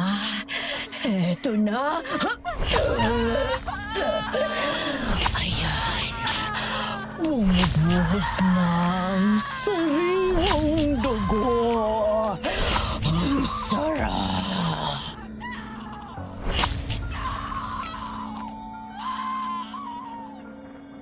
Pagkatapos na makuha ni Marga ang pusod ng bata at ang bag na naglalaman ng amniotic fluid na bumabalot sa fetus, abala naman ang kasamang lalaki ng kaibigang aswang ni Marga sa pagtadtad ng katawan ng biktimang buntis at ang pinutol na ulo at mga paa nito ay itinapon sa ilog. Nakitang lahat ito ni Manang, ngunit agad na binigyan ni Marga ng 20,000 ang katulong upang wag na itong matakot at magdaldal kung ano ang kanyang nakita.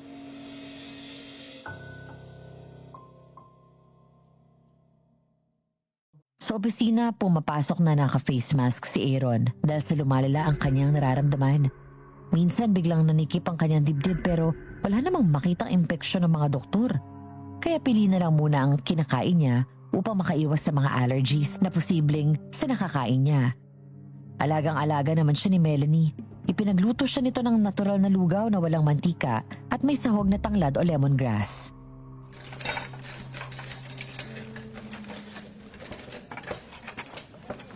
Sir, ipinagluto kita ng lugaw.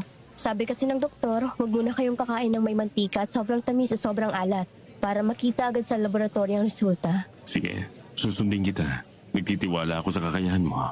Susubuan na kita. Ikaw na munang bahala dito. Baka next week, lilipad na ako papuntang US. Sir, hindi ko po maipapangako. Baka pag alis mo, lalo lang akong pag-initan ni Marga. Ang konsensya mo ang magpapalaya sa'yo. Kahit ano pang sabihin niya tungkol sa'yo sa atin, huwag mo lang papansinin at huwag ka magpapadala sa mga pang-uuto niya. Kontrolin mo ang iyong galit at higit sa lahat, hintayin mo ako sa pagbabalik ko. Sisikapin ko po, Sir Aaron. Pagtatagal ka ba ron? Meron lang akong asikasuhin. Mga 1 buwan, kaya mo? Kayahin mo. Meron akong sorpresa sa'yo pagbalik ko. Bahala na. Last na subo na lang. Hayop ka talagang babaeng cheap ka? Anong ipinakain mo sa asawa ko, ha? Ang kapal na mukha mo! Nilalason mo ang asawa ko, ano? Lumayas ka ritong babae ka! Aray, bitawan mo ako, Marga. Walang katotohanan ng sinasabi mo. Pagreklamo ako. Tumigil nga kayo. Ikaw, Marga, tigil-tigilan mo ang pagpaparata mo ng mali. Kung magsumbong yan laban sa'yo, hindi mo ba iniisip ang skandalong mangyayari? Ikaw ang mapapahiya, hindi siya. Iligay mo sa tamang lugar ang buhay mo. Kinampihan mo pa talaga siya? Imbis na ako ang kakampihan mo, hindi mo magawa siyang palayasin? Wala akong nakikitang dahilan para palayasin ang isang taong pinagkakatiwalaan ko sa kumpanyang to. Ako ang magdidesisyon sa kumpanyang to at wala nang iba. Sa susunod na linggo, pupunta ako ng Amerika. Habang wala ako sa kanya ko iiwan ang pamamahala. Ano? Bakit hindi sa akin? Marga, simula pa nang magtayo ka ng sarili mong negosyo, hindi ko na pinakialaman yon. So malinaw na wag mo na rin pakikialaman ang pagpapalakad ko ng aking negosyo, okay?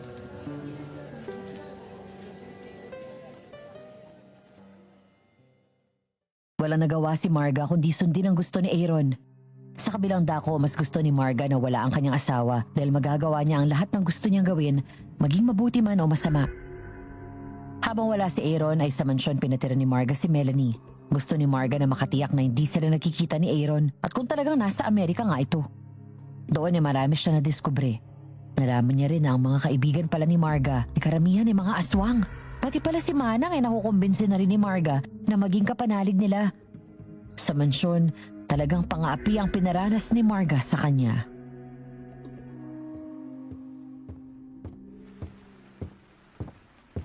Manang, sira po bang aircon sa guest room? Gagamit sana ako. Huwag mo munang bubuksan. Ipinagbawal ni ma'am na gumamit ng aircon. Yung ventilador na lang ang gamitin mo. Yun po bang ventilador na malaki? Ang ingay nun. Para kung may kasamang helicopter sa loob ng kwarto. Wala tayong magagawa. Lumabas ka na dyan. Maghawan-hawan ka ng damo dun sa lawn. Manang, sabihin mo kay Melanie Landi, linisan niya ang sasakyan ko. Opo, madam. Melanie, linisan mo daw yung sasakyan ni madam. Daroon yung gripo na may hose sa bandang kaliwang tagiliran ng mansyon. May scuba doon at car shampoo. Bahala ka na. Opo. At saka ito pa, kung ano ba nang makita mo sa loob ng sasakyan, ibabalik mo lang ng maayos. At huwag ka nang magtatanong kung ano yon at kung para saan, ha?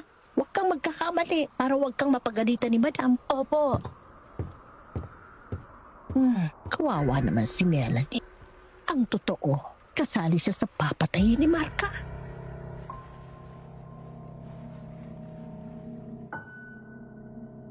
Madam Venus, wala akong kamalay-malay noon na pinagbabalakan na pala ako ng masama ni Marga. Pati si Manang ay kinumplot niya sa kung sakaling makita akong humihingi ng saklolo, wag akong pansinin. Nakahanda na pala ang malaking garbage bag na itim na pagsisidla ng aking bangkay. At habang ako pala ay naglilinis ng kanyang sasakyan, pinapanood lang ako sa bintana ng kanilang kwarto. Hawak ang remote ng sasakyan. Pakanta-kanta pa ako noon habang naglilinis ng sasakyan.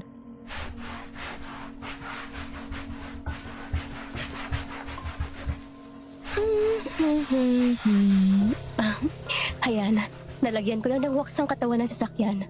Malinis na. Patang ilalim ng gulong na scuba ko na. Lalagyan ko na lang ng bagong sapin ng mga upuan ng kotse.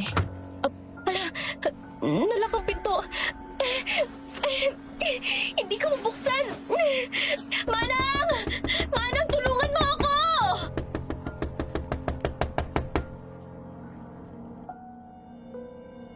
Nakangising pinanood lang ni Marga si Melanie habang nagpapanik ito sa loob ng kanyang nakalak na sasakyan. Alam niyang walang hangin sa loob at anumang oras ay hihimatayin ito hanggang sa tuluyan ng mamatay. Napahalakhak sa sarili si Marga.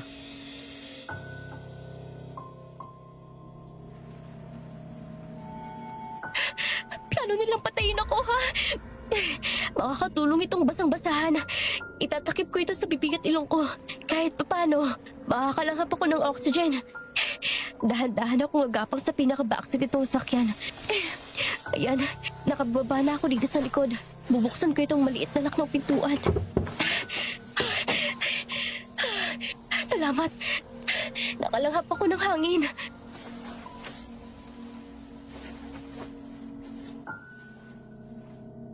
Nakalabas ako ng sasakyan nang hindi nalalaman. Halos simatayin na ako sa loob dahil sa kawalan ng hangin. Dali-dali ako nagtago sa isang malagong halaman. Doon, nakita ko kung paano dahan-dahan na lumapit si Marga sa sasakyan at maingat na pinakikiramdaman kung ano nangyayari sa loob. Nakita kong nakangiti pa siya lumapit at matagal na nakatayo sa harap. Hindi niya sana ako mapapansin sa aking pinagtataguan, ngunit nang makita ko sa may paanan ko, isang putol na daliri na isang tao na bahagyang nakalibing ang kalahating daliri at iniuod na ito. Napasigaw ako sa takot at pagkabigla ko, Madam Venus, nakita tuloy ako ni Marga at lumapit sa akin. Nagkunwaring nagmamalasakit.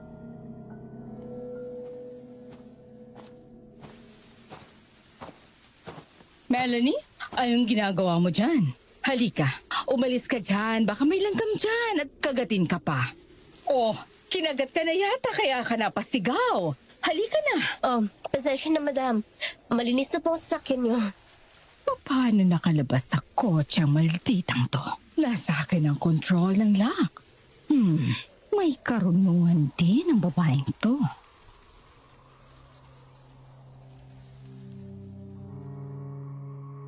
Pagkatapos ng nangyaring yun, Madam Venus, nahalata akong biglang bumait sa akin si Marga.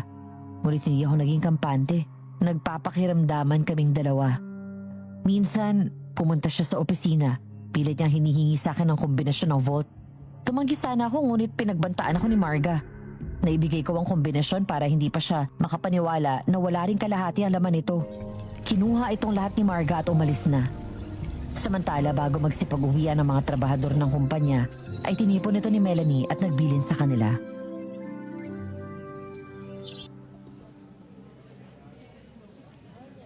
Guys, kaya ako nagpatawag ng emergency meeting ngayon dahil siguro naahalata nyo na rin may tensyon na namumuo sa pagitan ni Sir Aaron at sa kanyang asawa.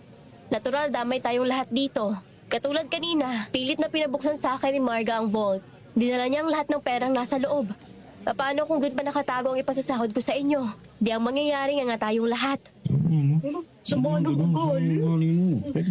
Kahit ako, hindi ko alam kung anong susunod na mangyayari sa akin. Kaya gusto ko sana makiusap sa inyo na magtulungan tayo habang nagpapagaling pa si Sir Aaron. Sana pagbalik niya rito, naririto pa rin kayo. Heto, ibibigay ko na ng advance ng 1 buwan ng mga sweldo nyo. Maliban pa ito sa sahurin nyo ngayong kinsenas. Okay. Thanks, Mom. Maraming salamat po. Pero sana, ang pakiusap ko, huwag kayong umabsent. Magtulungan tayo. Suklian natin na mabuti ang pagtitiwala sa atin ni Sir Aaron.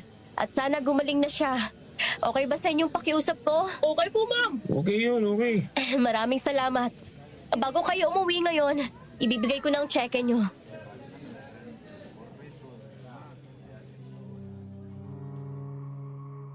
Ang naramdaman ko ng oras na yon sa mga taong katulad ko na umaasa lamang sa kapiranggot na sweldo.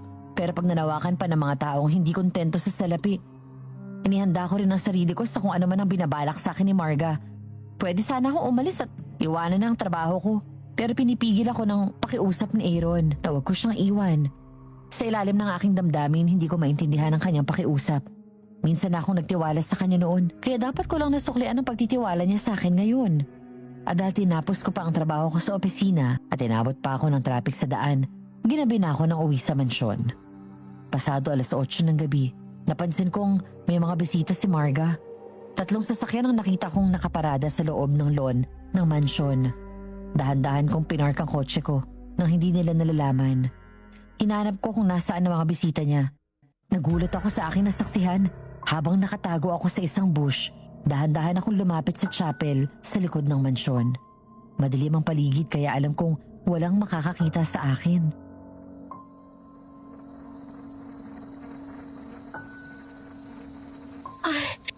Diyos ko, isang buntis na nakahiga sa malaking mesa sa harap ng altar. Naliligo sa sarili niyang dugo. Napapaligiran siya ng 4 na babaeng nakaitim na damit na may hood. Ay, iniinom nila ang dugo ng bangkay.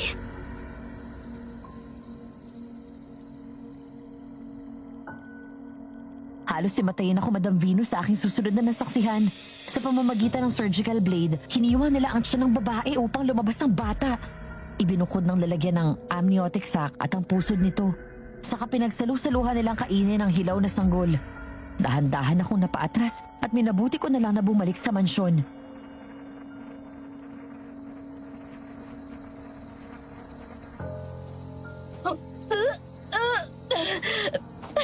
Sinong... Pumasok ka na sa loob bago ka pa nila makita. Manang, bakit ganito sila? Oh, bakit umiiyak ang bata? Natatakot ka ba? Gusto mo ihag kita? Huwag kang lumapit. Pakiusap, Marga. Talagang hindi ako lalapit sa'yo. No way! Makita ko pa lang ang kulay mo. Nandidiri na akong lumapit sa'yo. Pweh!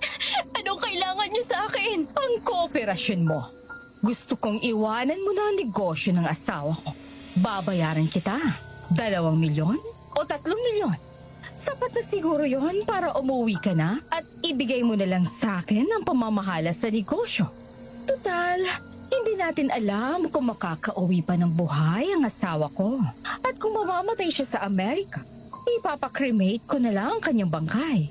Magiging kawawa ka. Baka kung wala pang 1 milyon ang makuha mo. Pero kung papayag ka sa gusto ko, bukas na bukas lang, ibibigay ko sa iyo ang pera at pwede ka na umalis. Bibigyan kita ng sapat na oras para mag-isip. Nakapag-desisyon na ako, madam. That's my girl. Like na kita ngayon. So, payag ka na? Hindi. Ayoko magdesisyon ng sarili ko lang. May amo ako. Hindi ikaw ang amo ko sa opisina. Punyeta! Sa akala mo ba? Makakauwi pa ng buhay ang asawa ko? Malala ng sakit ng asawa ko. Huwag ka na umasa na makakabalik pa siya ng Pilipinas. Ang lahat ng maiiwan niya, sa akin mapupunta. At walang ibang makikinabang. Kung sa akala mo, makakauwi pa siya para patuloy mo siyang gututan. Pweh! In your dreams. Kahit ano pang sabihin nyo, Hindi ko iiwan ang kumpanya. Ikinalulungkot ko. Hindi kita mapagbigyan sa gusto mo. Aalis na lang ako rito. Matigas ka? Pwes, huwag mo akong sisihin sa kung anong susunod na mangyayari sa'yo. Go!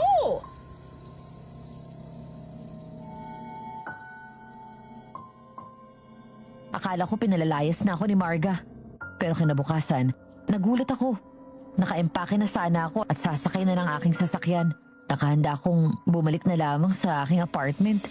Biglang inutusan ng dalawa niyang alalay na lalaki na pababain ng kotse at igapos ng dalawa kong kamay. Pakaladkad ako na hinatid sa chapel.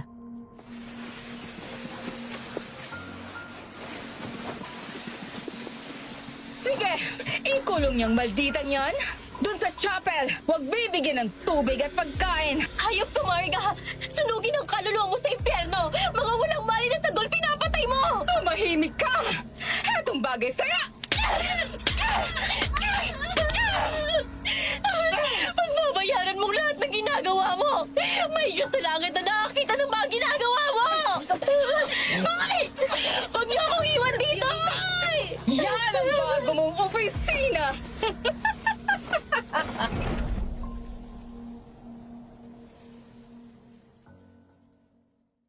Ilang araw din akong nakakulong sa loob ng chapel. Mainit sa umaga, malamig sa gabi. Di ako makatulog sa gabi. Palihim lang akong binigyan ng pagkain ni Manang kapag nakaalis na si Marga at tubig na aking maiinom. Nagpunta na opisina si Marga at sinabi sa mga trabahador na may sakit si Melanie. Kaya siya muna ang tatayong manager nila. Pinagagalitan niya mga ito kapag nakikita niyang may nagpapahinga.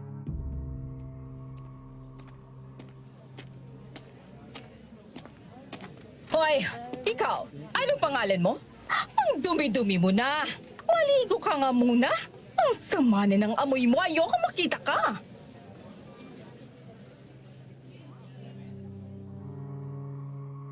Hindi sinunod ng trabahador na lalaki ang utos ni Marga. Di siya pwedeng maligo kasi mekaniko siya at maghapon na nakasapatos. Dahil dito pinauwi ni Marga ang mekaniko at sinabihan na wag nang pumasok. Tumawag si Aaron kay Melanie, kinumusta ito ng dalaga at kumusta ang bentahan ng negosyo nila. Iyak lamang ay sinagot ni Melanie. Nagduda si Aaron.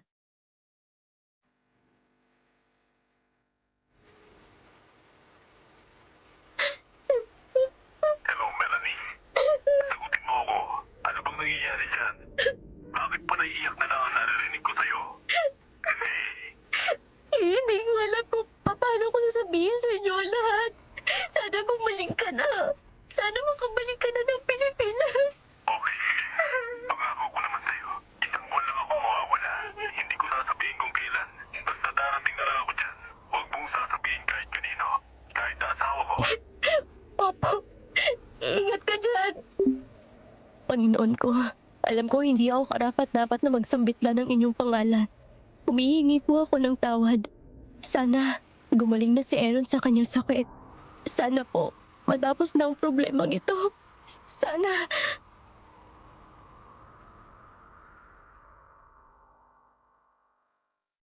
Malakas ang ulan ng gabing yun. Panaka-naka ang kulog at kidlat. Nangingiki ako sa ginaw dahil karton lang ang higaan ko. Handbag lang ang aking unan at ang bandada kong malapad ang nagsilbing aking kumot. Nawalan ng kuryente ng gabing yun at sa karimlan ng gabi, tanging ang relos ko lang na luminous ang nagsisilbing liwanag. Sari-saring tinig ang aking naririnig. May umaakyat na humihingi ng awa. May biglang sumisigaw na takot na takot. May tinig ng sanggol na umiiyak at nasasaktan.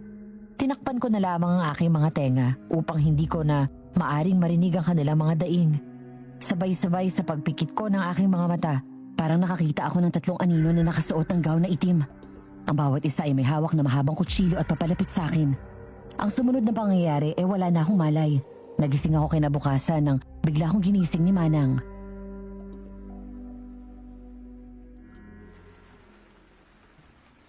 Melanie, gumising ka. Linisan mong sarili mo. Magpalit ka ng damit. Naihi ka na yata kagabi. Hanggang kailan pa po ako rito, Manang? Gusto ko nang umuwi. Hindi ko na kaya. Kumusta na kaya ang mga trabahador sa opisina? Pero, nasan ka na? Hindi ko na kaya. Huwag kang magpaawa sa akin. Wala akong maibibigay na tulong sa'yo. Ako ba sunod-sunuran lang sa kanila? Hindi ako pwedeng magreklamo. Buhay kong uutangin nila. Sige na, di na ako magtatagal. Eto ang tubig na maiinom. Diyan ka na. Panginoon, ayoko pang mamatay. Ayoko pang maiwan ng aking mag-ama. Tulungan mo po ako.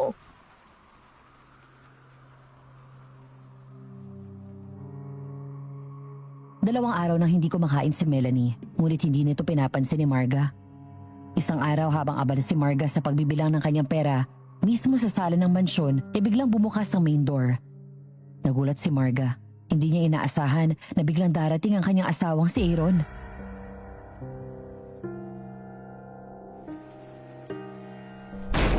Aaron? Asawa ko? Kailan ka pa dumating? Sana nasundo ka na sa airport. Bakit? Magaling ka na? Bitiwan mo ako. Lumayo ka sa akin. Hindi ko kailangan ng asawang ipokrita. Umalis ka! Huwag mo akong itulak. Punyeta, dumating ka pa? Sana natuluyan ka na. Sana hindi ka na gumaling. Kung babalik ka lang naman dito na ganyan na ang pag-uugali Bakit? mo. Kung hindi na ako bumalik, patitirahin mo na dito ang lalaki mo? Pues ngayon pa lang sinasabi ko na sa'yo. Kung gusto mong sumama sa lalaki mo, umalis ka na. Hindi karapat dapat manatili ang isang katulad mong mamamatay tao. Huwag mo akong pagbintangan sa hindi ko ginawa. Wala akong pinapatay. Bakit ka ba nagkakaganyan? Sino may sabi sa'yo? Hindi ko kailangan ng sinumang tao na magsusumbong sa akin. May sarili akong desisyon. Alam ko, isa lang naman ang kakampi mo sa buhay mo. Ang malandi mong sekretarya. Ewan ko ba kung anong pinakain sa'yo ng babaeng yon? Hindi lang nilalaso ng utak mo, pati ang katawan mo. Tingnan mo. Ididimanda ko ang babaeng yan. Sinisira niya ang pagsasama nating dalawa. Pati ang negosyo mo, pinagnanakawan Shut niya. up! Ang hilig mo talaga magtahi-tahi ng kwento. Hindi ako naniniwala sa mga sinasabi mo. Nasaan si Melanie? Hindi ko alam. Di ba? May tinutuluyan siyang apartment natin. Tingnan mo, pumunta ka na doon. Bilisan mo baka umalis at tinakasan ka Huwag na. mong bilugin ang ulo ko. Hahanapin ko si Melanie. Kunan ko siya sa chapel. Papatayin ko si Melanie. Sir Aaron, daron po sa chapel si Melanie nakakulong. 2 araw nang hindi kumakain.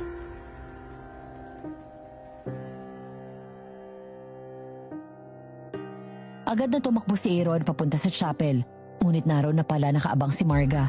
Hawak ang kaputol na kahoy na nakaamba sa walang malay na si Melanie.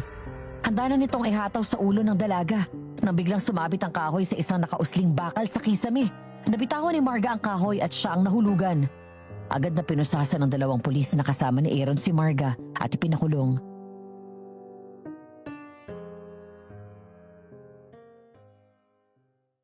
Isinugod naman ni Aaron si Melanie sa ospital dahil na rin sa kalupitan ni Marga. Napag-alaman ni Aaron ng mga nangyayaring kababalaghan sa loob ng mansyon dahil hindi alam ni Marga na kinabitan ni Aaron ng spy camera ang buong mansyon pati na sa opisina nito. Galit na galit siya kay Marga. Samantala sa ospital, nagkamali na si Melanie.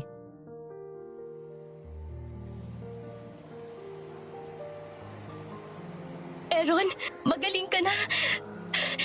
Ay, salamat sa Diyos. Tininig niyo ang panalangin ko.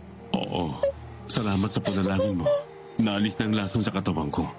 Si Marga pa lang may kagagawa ng lahat. Nai-record ko ang lahat ng mga nangyayari dito sa mansyon habang wala ako sa pamamagitan ng ikinabit kong spy camera. Nalulungkot ako sa mga nangyari. Pati ikaw nadamay. Nagpapagawa na ako ng papeles para sa pagpapawalang bisa ng kasal namin ni Marga. Hindi siya karapat-dapat na gumamit ng apelyido ko. Sana nakilala kita nung una kaysa sa kanya. Sana ako na lang ang ama ni Sunny Boy. Wala ka ba talagang naaalala dun sa dalagitan nung na pinagpaaral mo? Kahit sa mukha o birthmark niya. O wala. Bakit mo na itanong? Anong kinalaman ni Annie sa'yo? Sa atin? Ako, alam ko, may peklat kasi yung dibdib. At 2 munal na magkatabi sa ibaba ng iyong kaliwang kilikili. Nakalimutan mo na siguro nang binigyan mo ako ng karagdagang allowance sa 10,000 at... Kapalit ng isang gabing. Naalala ko na. Nagbuntis ka? Yan, nasaan na yan? Si Mr. Aaron. Luli si Aaron ng pulis sa kasong infidelity o pangakalo niya na inahain sa kanya ng ina ni Marga. Oo nga. Kunin na natin niya. Nasaan na yan, Mr. Aaron? Ano? Wala silang ebidensya. Teka, maiiwan mo na kita, Melanie. Aayusin ko to. Aaron,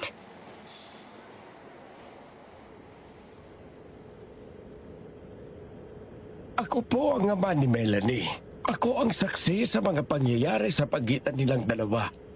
Dating kasintahan ni Aaron ang aking anak. Katunayan, nagkaroon sila ng anak na lalaki. Ako ang nag-alaga. Napag-alaman na lang ni Melanie na nag-asawa na ito. Ngayon, nagawa pang pagtangka ng buhay ng anak ko.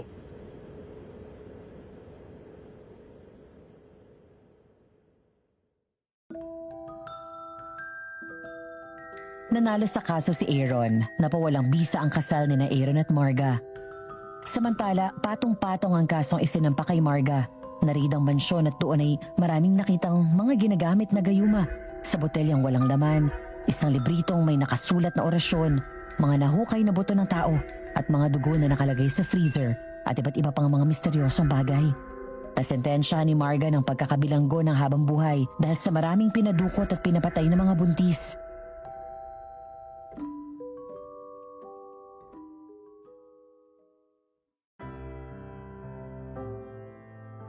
Sa ngayon, Madam Venus, mag-asawa na kami ni Aaron. Patuloy pa rin ang negosyo naming buy and sell ng mga heavy equipment at realty builders dito sa Pilipinas. Sinasabing ang pagtitiwala sa tao ay may dalawang resulta. Pwedeng pagkatiwalaan o hindi. Pero ang higit na dapat nating pagkatiwalaan, walang iba kundi ang Diyos. Salamat po sa pagbigay daan ninyo sa aking kwento. More power po sa iyong channel.